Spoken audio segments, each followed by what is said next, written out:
Breaking news here at 6 o'clock as the fire continues to burn in the East Valley. Homes are being threatened, but now firefighters say they've gained the upper hand.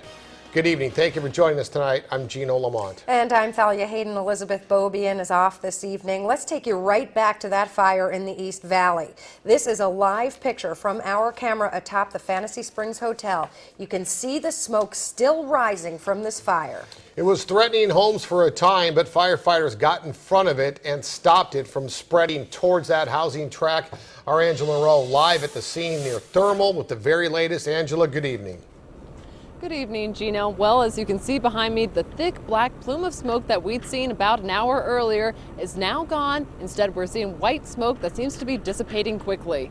The fire stands at about 45 acres and 50% contained still at last checked. However, all forward motion has been halted. It was tense, however, for residents as the sheriff's officials and fire officials were going around saying that they may have to evacuate. This fire started around 2 and it quickly spread, partially because of these erratic winds that we have out here in Coachella.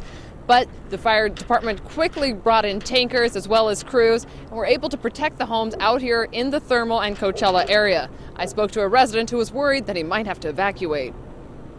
It's kind of scary. I got all my kids here, and I really don't know what to think. As soon as I heard about it, I got home as soon as I could.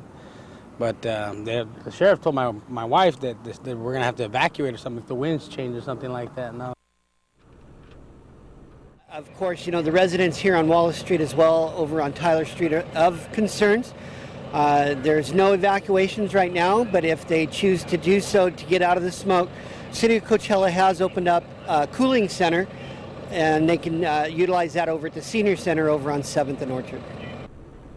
And it is still quite smoky out here as firefighters continue to fight that blaze, and Avenue 54 between Tyler Street and Highway 111 is still closed. We'll continue to keep you updated on this fire at Avenue 54. Live in the Thermal area, I'm Angela Monroe. Back to you. All right, thank you, Angela. Of course, we're going to stay on top of this story. We're going to head back out to Angela in just a few minutes for live update, and that'll continue to happen throughout the half hour.